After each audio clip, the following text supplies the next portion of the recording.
Welcome to the More Than Teeth podcast, where true health transformation begins in the mouth. Join your hosts, Dr. Michael Bennett and Kathy Bennett, as they explore the hidden connection between your mouth and your overall health. From sleep and airway disorders to nutrition and systemic disease, they're on a mission to help patients and healthcare professionals see oral health as the gateway to total well-being. So, let's get started. I'm with Kathy. Hello, everyone. And we are excited to share with you some great things about unleashing the healing power of sleep. So let's just review. I want to make sure that this podcast is applicable to everybody. Basically, we all need to heal. The aging process is a normal part of life. The aging process can be accelerated by how poorly we sleep. Lots of free radicals exist as a result of poor sleep, causing an aging of all of the organs and all of the systems of the body. And one of the cool concepts of this is just like it happened in the dental office, as people started to breathe better and sleep better, they would come in checkup after checkup and not have cavities or have issues that they had to pay for. That's challenging. The healthcare costs can go sky high. There are studies out there that indicate that if you have diabetes, if you have heart disease, stroke, first of all, if you have sleep apnea, your healthcare costs are significantly higher. And maybe this is part of the solution for our national healthcare crisis. There's so much money being spent on healthcare and costs are going up so much. What if we started treating the root cause of disease, which can be related to sleep, and focus on that, and perhaps that could reduce costs? Why? When does the body repair itself? When does it repair itself? Is it while we're awake or is it while we're asleep? I think as I've asked people over the years, 100% of them have said while we're asleep, for sure, while we're asleep. And that's true. We exist in 3 stages of life. It's wakefulness, it's non-REM, non-rapid eye movement, and REM, rapid eye movement stages. And we should have every night about 4 to 6 cycles of the non-REM and REM sleep. And about 20% of our nights should be in REM sleep. So for example, in REM sleep, our muscles decrease tone, they relax, they're not contracted. And why would that be important? If muscles aren't contracted, then it's easier for blood to flow into the muscle to bring in new nutrients and to relieve or remove toxins and get the muscle ready for another day of living. So I just think that's fantastic. So if we can reduce healthcare costs, we can also prevent suffering. We can prevent early death. Take your insurance company a policy, a life insurance policy. If you're listed on there as one having untreated sleep apnea, guess what happens to your premiums? They definitely go up. So I'm hoping that as we share this information, that not only the public hears it, but those that provide healthcare to the public key into the importance of sleep. Let me mention right there that I'm now, after raising children for 25 years, have gone back to school and getting a degree in public health. And the interesting thing about that is I had to do a survey in a biostatistics class. And my survey, of course, was about sleep apnea. And the thing that was important to find out from that survey, after all the statistical reviews, the 2 most important findings were that people do not get enough sleep, so quantity, but they don't get quality of sleep either. And healthcare providers are not asking them about their sleep. Over 70%, just in my little survey of 162 people, hardly any of the healthcare providers asked. 70% of them said they had never received a sleep screening questionnaire. So it's one of the most important things for our health. And we know that nutrition and exercise is so important, but also sleep. Sleep is a huge part of our overall health and well-being. And if we aren't getting enough quality and quantity sleep, our body's going to start breaking down. And I think Mike has seen that over and over. And so that's why it's so exciting to be able to have some answers and to be able to help with at least the quality. The quantity might be a struggle for most people. It is for, I think, most Americans. We're just so driven to get things done and we have such busy lives. But yeah, to help with the quality. So when you finally can sleep and Mhm. get that REM sleep, like you're talking about, is Yeah. very important. Yeah, really, why do we all go to the doctor? There's a couple reasons. One is we hurt. Hey, doc, can you help me? Don't feel good. I hurt, or I have low energy, and I just want to be able to accomplish things with improved energy. Those are basic things. I guess there's aesthetic reasons, right? We want to look good. We want to feel good. We want our health to last as long as possible. Why would we not want to then address or survey our patients or be asked about our sleep? If sleep really is the fountain of youth, so to speak, for our health, then why wouldn't we want to consider what type of quality of sleep and what type of quantity we're getting? Our sleep, of course, with the advent of electricity, electrical lighting certainly has impacted our quantity of sleep. And so we have to discipline ourselves to get the proper sleep. The Academy of Sleep Medicine finally came out with some guidelines for sleep. And I believe it was 2017 guidelines, where basically said adults need to have 8 hours of sleep. And the younger you are, the more hours you should get of sleep. So teenagers, 8 to 10, and younger children, 10 to 12. Boy, And that so does not happen in our house. We have it, teenagers and that does not happen. yeah, which means parents don't get Yeah. normal amounts of sleep. And we definitely feel it. So what happens when we have low quality of sleep and low quantity of sleep? There's a couple things. There's some reflexes that occur within the body. And we'll get into definitely more detail on future podcasts about it. But just for one example, from a dentist or a dental context, there are forces measured over 300 pounds per square inch created by our jaw muscles. Do you know that's, Wow. yeah. I've heard you say that. Yeah. And that's like a guy. I'm about 200 pounds, right? Give or take. If you had 1.5 guys my size standing on a 1-inch area of your mouth, you can imagine what kind of pressure is being exerted on your teeth. No wonder they crack, break, and wear down. And it's not just the mouth that moves. When we're trying to breathe and can't, that reflex movement jumps in and starts happening. And so then we wake up and we have things like sore teeth. We have headaches, like temporal headaches, especially jaw headaches. Sometimes we even have migraines that occur as a result of poor night's sleep. For example, cluster headaches, which are some of the worst headaches. It's like an ice pick poking your eye out. Those are associated with poor sleep quality, specifically low oxygen, hypoxemia that may occur at night as a result of our airways. The idea is, why is a dentist even talking about sleep? It's purely anatomy. Guess what, guys? Your mouth is below your nose and in front of your throat airways. And so if you have a small mouth, if it became underdeveloped in your development, you're going to have small airway spaces. And when you pinch off somebody's airway, is that a bad or a good thing? Obviously bad. Yeah. And so there's a lot of reflex mechanisms that kick in as a result of that. This is one of the reasons why I love to help people with their sleep disorders. We had a little boy, about 9 years old, come into our office with Tourette Syndrome.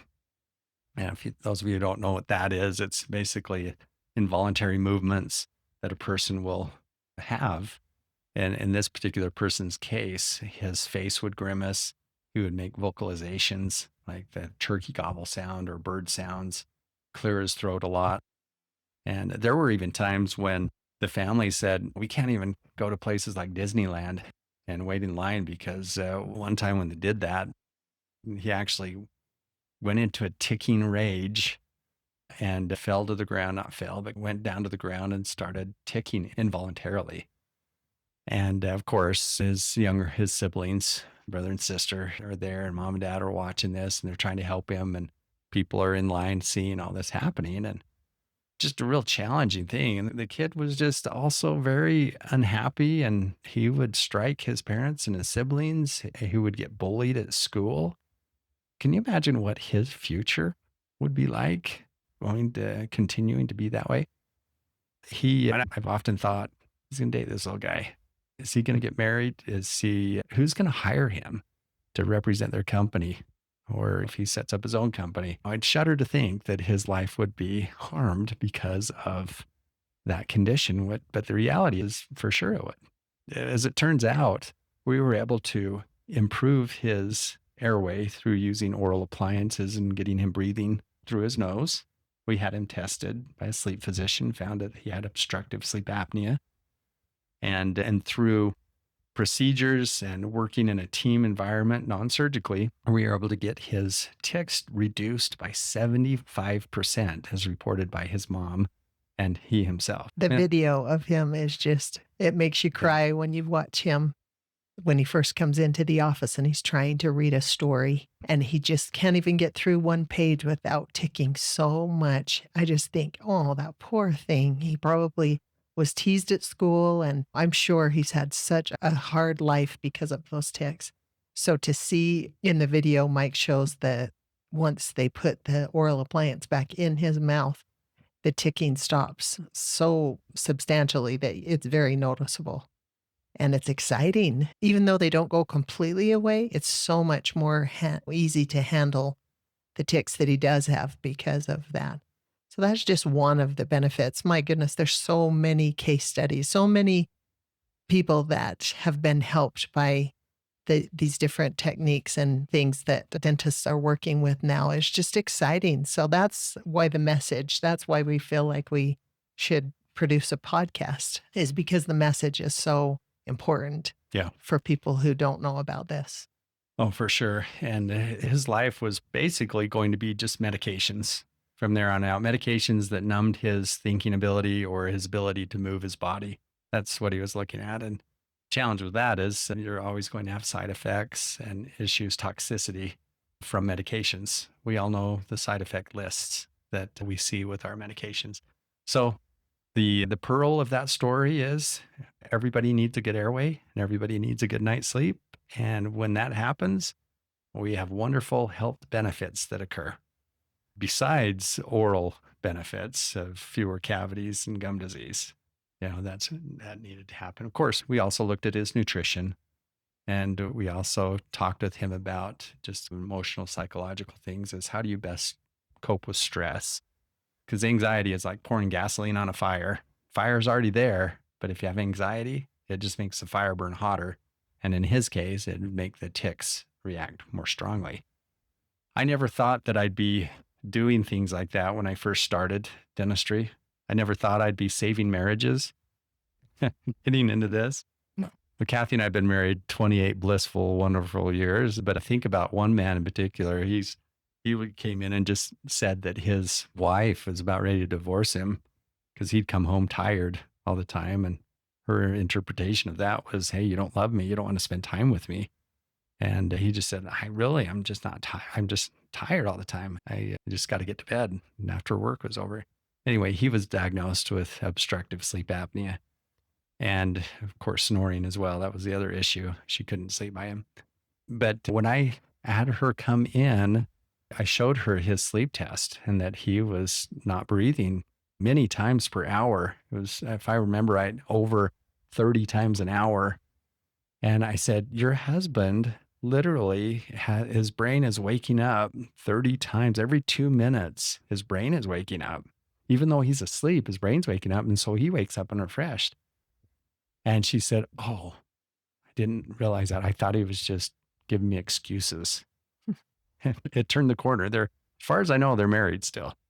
I know you treated him years ago. Yeah. And he even came on TV with me one time to share his story. But it's a powerful message. If we can help people live as long as they should genetically, if they've got quality of life, if we can help them prevent disease from occurring, then we've really given a great gift. And we're hopeful that is part of the message that you gain.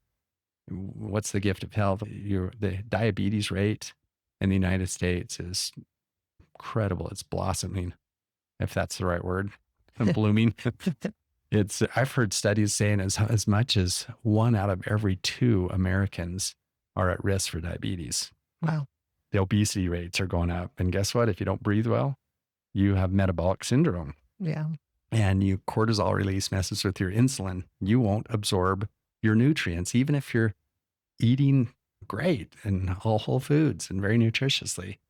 if your digestive system isn't getting a great blood supply and plenty of energy because you're having disrupted sleep, then you'll be susceptible to a lot of these other chronic conditions. Yeah.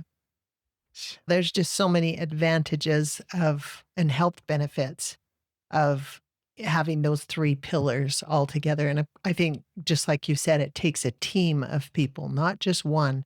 You need to have good nutrition, and if your body's out of alignment and you've been in a car accident, or if you've got a deviated septum and you cannot breathe through your nose, or some type of problem like that, then maybe it's a visit to the ENT to be assessed that way.